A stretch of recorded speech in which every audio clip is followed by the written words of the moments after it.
అందరికీ నమస్కారం అండి. నిత్య విద్యార్థి యూట్యూబ్ ఛానల్కు స్వాగతం, సుస్వాగతం. మిత్రులారా, ఈరోజు మరొక అంశంతో మీ ముందుకు వచ్చాను. ఈరోజు మనం తెలుసుకోబోయే అంశం పేరు మానసిక ఆరోగ్యం కోసమే ధ్యానము. లోకంలో ఎవరిని చూసినా, ఎంతమందిని చూసినా ఎంతసేపు శారీరక ఆరోగ్యం కోసమే ప్రయత్నిస్తున్నారు కానీ ఉదయాన్నే నిలిచి నడిచేవారు కొందరైతే ఆసనాలు, ప్రాణాయామం చేస్తూ హఠయోగం అభ్యాసం చేసేవారు కొంతమంది ప్రకృతి నియమాలని చెప్పి పచ్చి కూరగాయలు తినటం, ఉప్పు కారాలు తగ్గించటం, మొలకెత్తిన గింజలు తినటం, నీళ్లు తాగటం చేస్తున్నారు. ఇంకొంతమంది ఆటలు ఆడతారు. ఇంకొంతమంది ఏరోబిక్ ఎక్సర్సైజ్ చేస్తారు. కొంతమంది మందులు వాడతారు.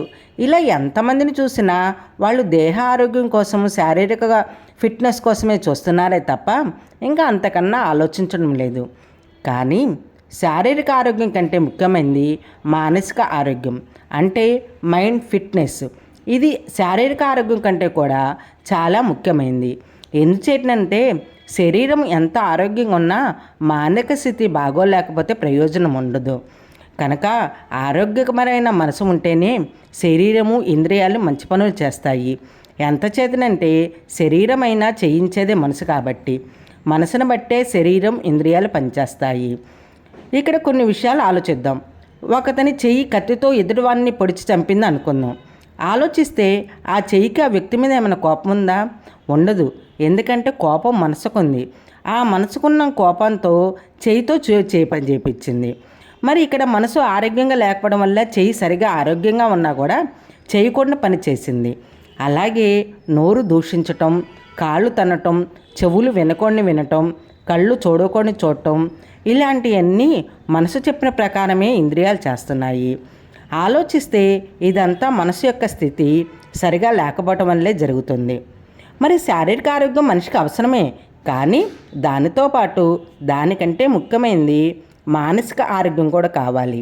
అదే లేకపోతే శారీరక ఆరోగ్యం ఉన్న మానవుడు చేయకొన్ని పనులు ఎన్నో చేస్తున్నాడు, ఎన్నో పాపాలు చేస్తాడు. ప్రస్తుతం సమాజం ఇలా ఉండటానికి, ఇంత స్వార్థపూరితంగా ఉండటానికి, ఇంకా ఇట్లాగో హింసలు, కొట్లాట్లు, మానభంగాలు, మూగజీవాల్ని చేయటం, మాంసభక్షణ, మద్యపానం, ఇలా నేరాలు, హత్యలు ఇలా జరగటానికి, ఈ ప్రపంచమంతా అశాంతం ఉండటానికి ముఖ్య కారణం ఎవరికీ సరైన మానసిక ఆరోగ్యం లేకపోవటమే.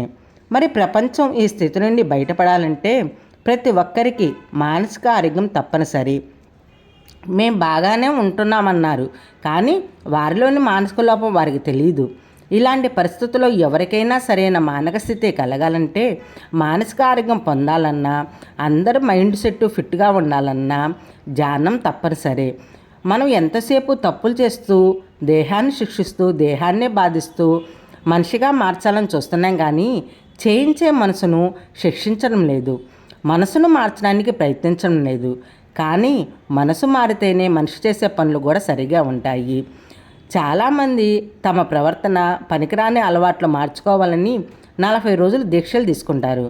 గమనిస్తే ఈ 40 రోజులు వారు తమ శరీరాన్ని అనేక నియమాలతో బాధిస్తూ శిక్షిస్తారు, కానీ చేయించే మనసును ఏమాత్రం పట్టించుకోరు. అందుచేత 40 రోజులు దీక్ష అయిన తర్వాత కూడా వారిలో, వారి గుణాల్లో, వారి ప్రవర్తనలో ఏ మార్పు కనిపించదు. ఇలా ఎన్ని సంవత్సరాలు దీక్ష తీసుకున్నా కూడా వారు అలాగే ఉంటారు.